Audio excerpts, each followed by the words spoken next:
আম খাওয়ার পরে 5টি খাবার খাবেন না। আমরা কিন্তু আমের মৌসুম চলে এসেছে, অনেকেই আমরা আম খেতে পছন্দ করি।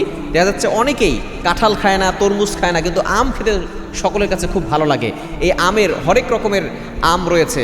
আল্লাহ তাআলা আমাদের জন্য কত সুস্বাদু করে গাছের ভিতরে এমন ফল দিয়েছেন যেটা আমরা খেয়ে থাকি। কিন্তু এই আম খাওয়ার পরে যদি আপনি কিছু জিনিস খান তাহলে কিন্তু আপনি অসুস্থতার ভিতরে চলে যেতে পারেন।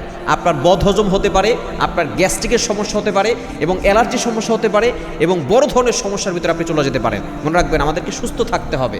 আপনি খান, তবে অতিরিক্ত কোনো কিছুই কিন্তু খাওয়া ভালো না।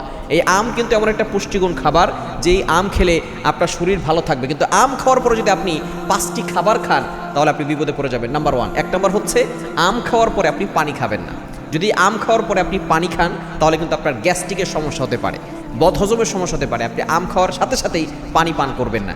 এখন আমাদের অনেক মুরব্বীরাও কিন্তু বলে যে আম খাওয়ার পরে পানি খেতে হয় না। এখন বর্তমান চিকিৎসা বিজ্ঞানও বলছে যে আম খাওয়ার পরে পানি খেলে তার গ্যাস্ট্রিকের সমস্যা হতে পারে। নাম্বার 2, দ্বিতীয় নাম্বার হচ্ছে আম খাওয়ার পরে আপনি দই খাবেন না। আম হচ্ছে এমন একটা খাবার যেটার ভিতরে কিন্তু পানিও আছে, আবার যদি দইও আপনি খান, এটা দুইটাই কিন্তু পুষ্টিকর খাবার। সুতরাং দই আপনার পেটের ভিতরে হজম শক্তি বাড়াবে। যখন আপনি দুইটা একসাথে খাবেন, এটার ভিতরে দেখা যাচ্ছে যে আপনার অ্যালার্জির সমস্যা হয়ে যেতে পারে, আপনার শরীরের ভিতরে লালচে লালচে ভাব, লাল দানা উঠে যেতে পারে। এজন্য আম খাওয়ার পরে আপনি দই খাবেন না। নাম্বার 3, নম্বর হচ্ছে আম খাওয়ার পরে আপনি করল্লা খাবেন না। করল্লা যদি একটা তিতা খাবার, তবে এটা খুবই উপকারী একটা খাবার। যদি আপনি আম উপকারী খাবার খাচ্ছেন আবার তারপরে আবার করল্লা খাচ্ছেন, তাহলে কিন্তু আপনার শরীরের ভিতরে পেট ব্যথা হতে পারে, বদহজম হতে পারে, আপনার পেটের ভিতরে পেট ফাঁপা হয়ে যেতে পারে। এই জন্য অবশ্যই সতর্ক থাকতে হবে। এবং 4 নম্বর হচ্ছে আম খাওয়ার পরে আপনি মশলাযুক্ত খাবার খাবেন না, ঝালযুক্ত খাবার খাবেন না। বর্তমানে আমরা অনেকেই মশলাযুক্ত খাবার খেতে পছন্দ করি। এটা কিন্তু শুধু আম খাওয়ার পরে না, আপনি সবসময় মশলা কম খাওয়ার চেষ্টা করবেন, ঝাল কম খাওয়ার চেষ্টা করবেন।